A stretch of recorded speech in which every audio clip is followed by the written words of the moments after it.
जय हिंद मेरे प्यारे साथियों, एसएससी के Y01 के यूट्यूब चैनल फिर से एक बार स्वागत है। आशा करता हूँ आप लोग ठीक ही होंगे। तो साथियों, अगर आप क्लास 8 में पढ़ रहे हैं और आप national means cum merit scholarship की तैयारी यानी NMMSS की तैयारी यानी राष्ट्रीय सह मेधा छात्रवृत्ति की तैयारी कर रहे हैं और आप बिहार से हैं, तो आपके लिए वीडियो ऑथेंटिक है, क्योंकि मैं साथियों आज आपको सेट करवाने वाला हूँ।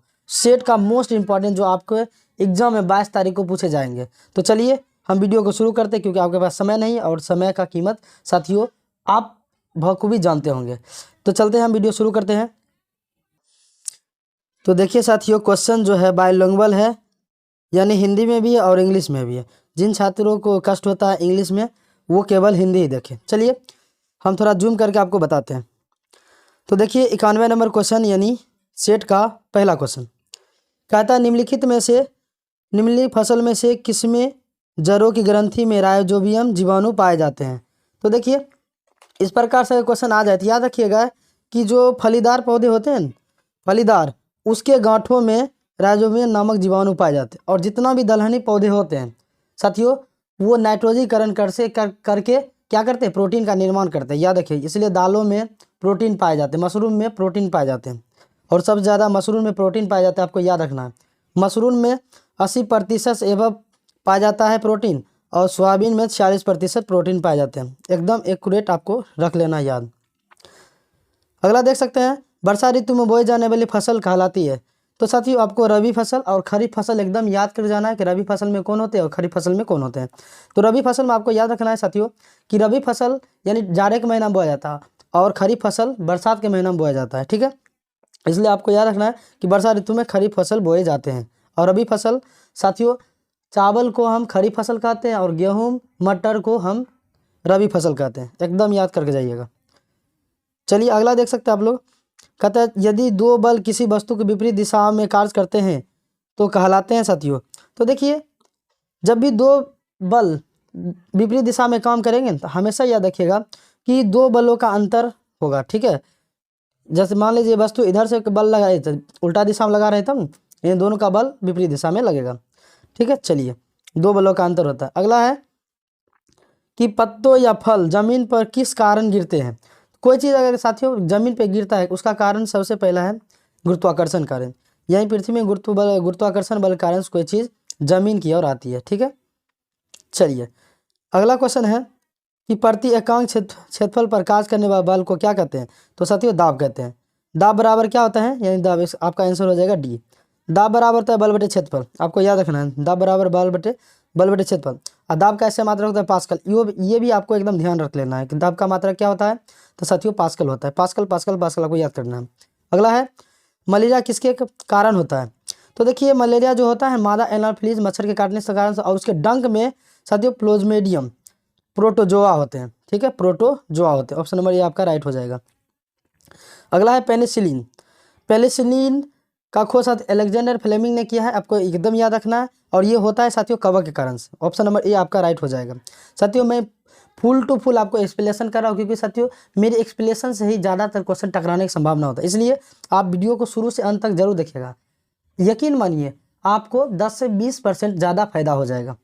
चलिए अगला है धातुओं का वह गुण जिसके द्वारा उन्हें पीट कर पतली चादर बनाए जा सकते हैं।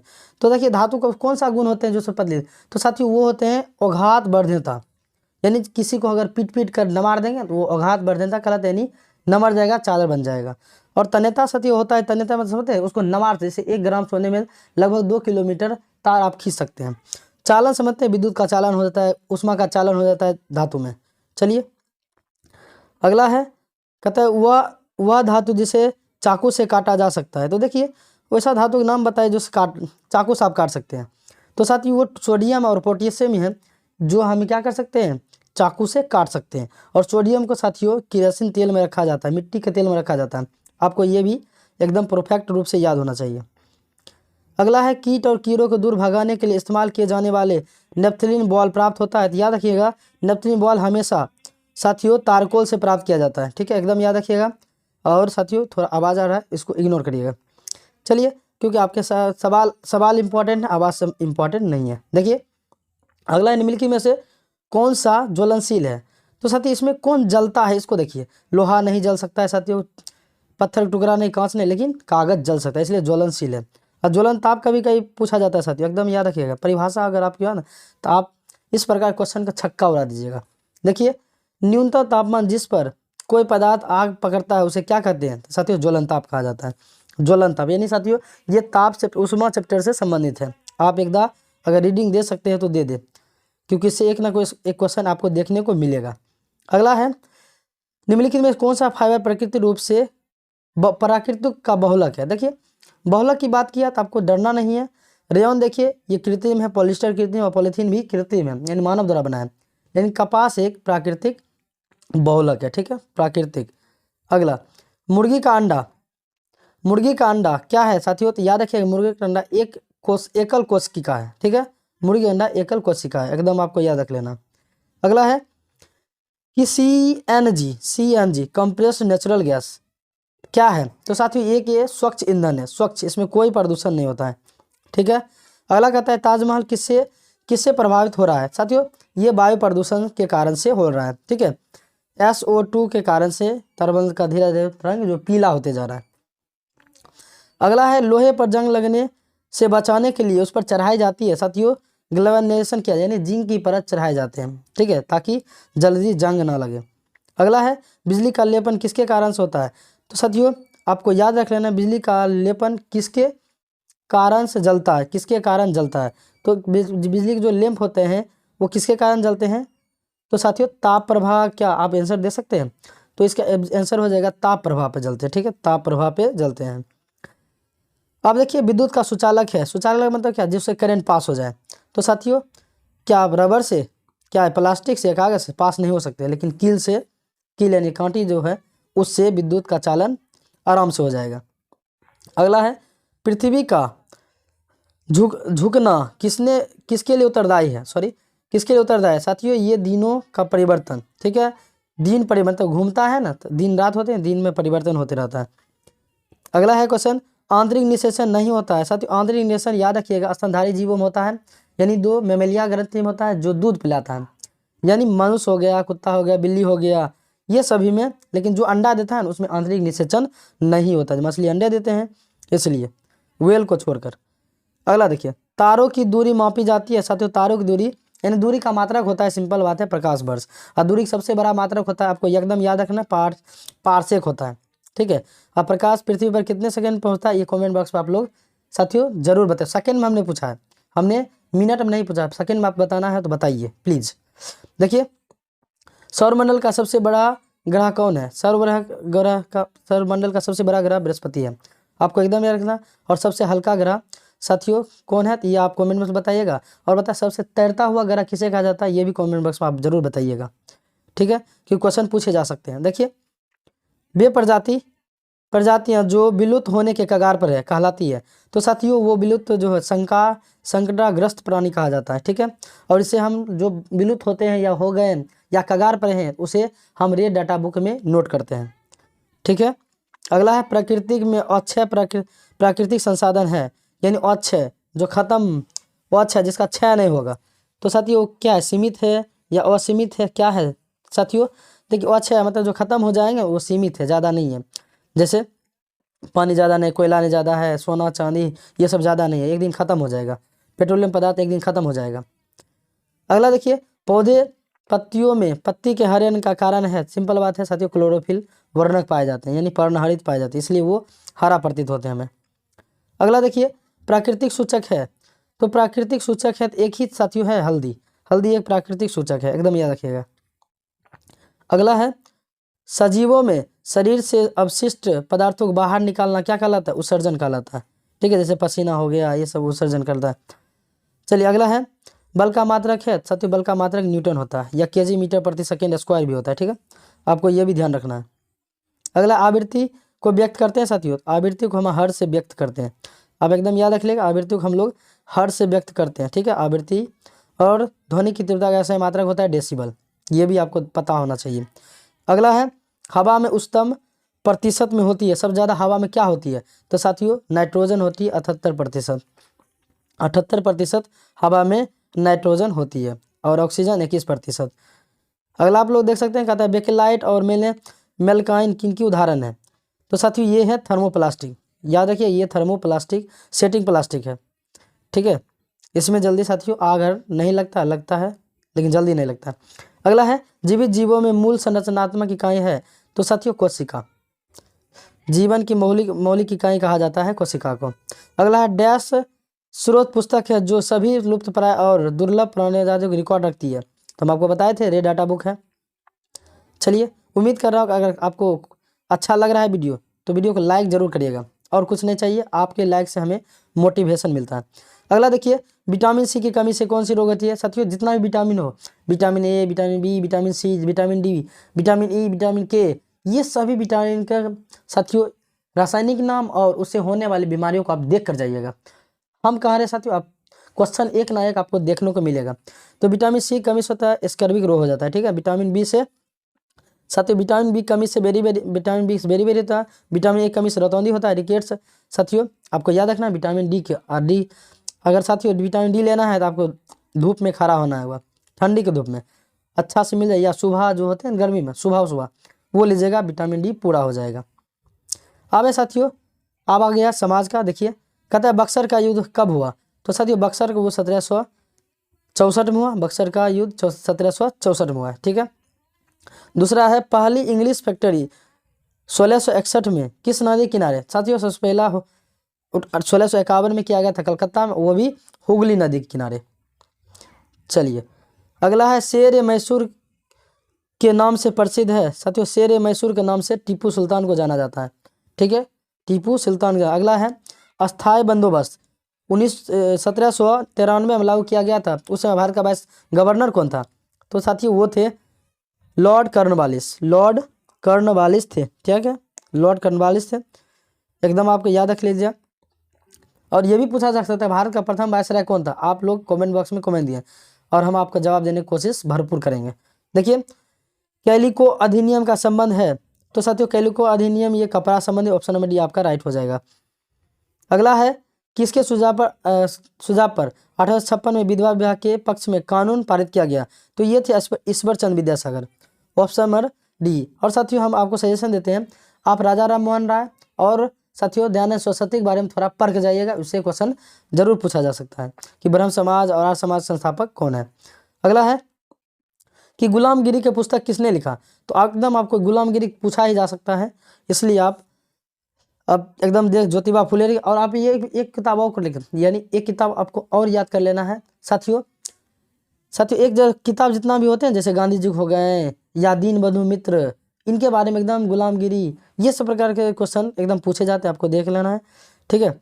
नील दर्पण किनके द्वारा लिखा गया, ये क्वेश्चन तो हर बार पूछा जाता है, आप एकदम गर्दा करके आइएगा अगर ये सब तैयार कर लेते अच्छा से। तो देखिए फारसी भाषा में गोदमा को कहा जाता है, तो साथियों गोदमा को क्या कहते हैं, तो ओरंग कहा जाता है, फारसी में ओरंग कहा जाता है।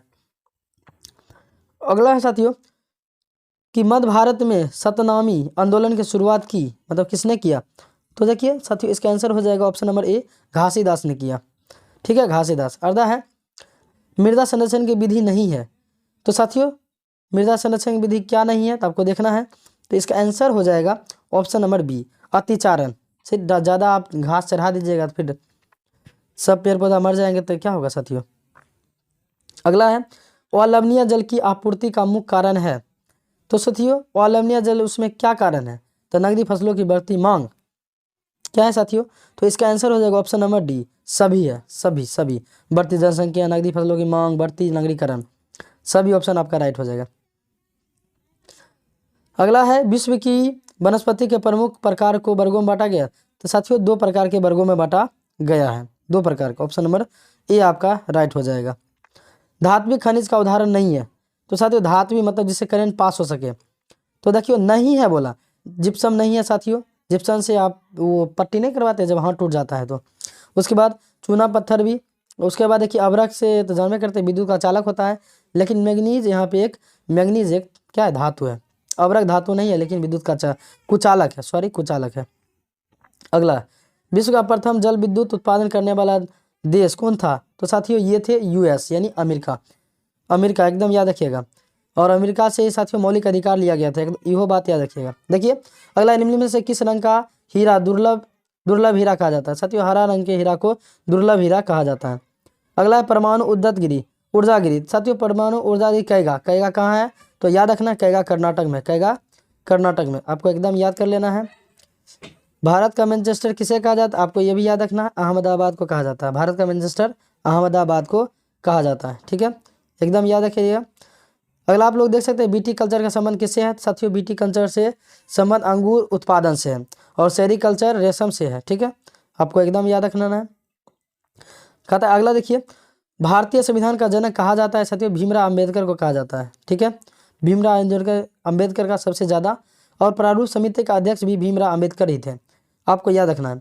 अगला है देख सकते हैं आप लोग, राष्ट्रपति द्वारा लोकसभा में मनोनीत सदस्यों की संख्या कितनी होती है तो साथियों 12 होती है, 12 होती है राज्यसभा में। साथियों पहले होता था एंग्लो इंडियन 2 गो, लेकिन आप इसका खत्म कर दिएगा अधिनियम, आप केवल SC ST को रखा गया है, ठीक है। अगला है किस आम चुनाव में पहली बार पूरे देश में EVM इलेक्ट्रॉनिक वोटिंग मशीन का इस्तेमाल किया गया था। तो साथियों EVM का जो आविष्कार जब हुआ था तो पहली बार पूरा देश में कब लागू किया गया था तो आपको ध्यान रख लेना है साथियों 1982 में, ऑप्शन गलत है, 1982 में साथियों सबसे पहले प्रयोग किया गया था पूरे देश में, ठीक है। प्रत्येक नारी को जीवन का अधिकार से संबंधित है तो देखिए अनुच्छेद 21 से संबंधित है और अनुच्छेद 21 ही कहता है साथियों, ठीक है, प्राण और दैहिक स्वतंत्रता। अब अगला आप लोग देख सकते हैं, कहता है अगला, महाराष्ट्र की विख्यात कवियत्री सोयराबाई किस जाति से संबंधित था तो साथियों ये था महार जाति से, जनजाति से, ठीक है, महार जनजाति से। अगला है सच्चार समिति का संबंध किस समुदाय से है तो साथियों सच्चार समिति का संबंध आप लोग देख सकते हैं, अगर आपको पता है तो आप बोल सकते हैं ये मुस्लिम समुदाय से, ठीक है। अब थोड़ा स्क्रॉल कर लेते हैं, देखिए भारत में देश में डैश उच्च न्यायालय है तो सच अभी वर्तमान में भारत में कुल मिलाकर 25 उच्च न्यायालय हैं, ठीक है, लास्ट वाला आंध्र प्रदेश उच्च न्यायालय है, ठीक है। अगला देखिए 26 जनवरी को प्रतिदिवस मनाया जाता है। 26 जनवरी को साथियों याद रखिएगा गणतंत्र दिवस मनाया जाता है और 15 अगस्त को स्वतंत्रता दिवस मनाया जाता है।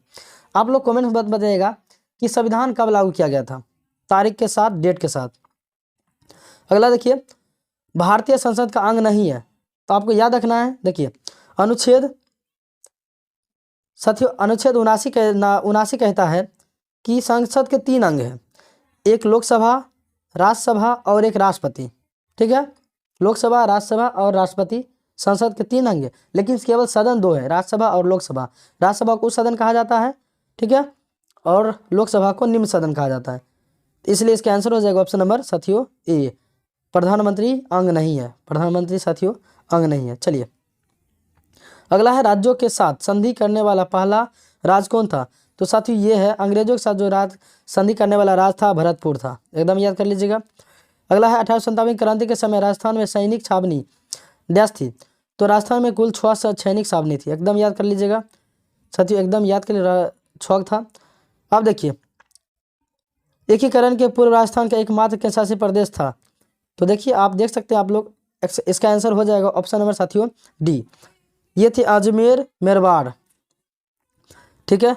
तो उम्मीद करता हूँ कि आप A to Z समझ गए होंगे, देख सकते हैं साझा अभियान ये सब आप लोग पूरा देख लीजिए। अब देखिए मैथ बहुत इजी है, मैथ आप लोग आसानी से कर सकते हैं। आप बोलिएगा कमेंट बॉक्स में तो मैं इसका पूरा आपको सॉल्यूशन करवा दूंगा, ठीक है, लेकिन आज ही का आज बोलिएगा, 2 दिन नहीं लगाए, नहीं कि आपका एग्जाम निकल जाएगा फिर आप बोलिएगा करवाने, इसलिए आप पूरा देख लीजिए। हम अगर नहीं आपसे होता है तो मैं आपको पूरा सॉल्व करवा दूंगा, ठीक है। आप देख लीजिए, प्लीज़ नोट डाउन कर लीजिए, कोई दिक्कत है तो आप हमें बता दीजिए। चलिए अगर आप रीजनिंग चाहते हैं तो आपको रीजनिंग भी प्रोवाइड किया जाएगा। और साथियों जब हम आपको एनालिसिस करवाने एग्जाम हो जाएगा तो आप इस चैनल से ज़रूर जुड़ कर रहिएगा ताकि आपको पल पल खबर मिलती रहे। तो चलिए धन्यवाद, फिर मिलते हैं। सब क्वेश्चन आप देख लीजिए, कोई भी दिक्कत है क्वेश्चन में तो आप एकदम बेझिझक क्वेश्चन कमेंट बॉक्स में पूछ सकते हैं, पूरा आपको क्वेश्चन दिखा दिए। चलिए स्पेस रफ है, चलिए तो उम्मीद करता हूँ कि आप समझ गए होंगे। अगर वीडियो अच्छा लगे तो आप लाइक ज़रूर कर दीजिएगा, सब्सक्राइब ना करिए भले लेकिन आप लाइक ज़रूर करिएगा। फिर मिलते हैं नेक्स्ट वीडियो में, धन्यवाद, जय हिंद जय भारत।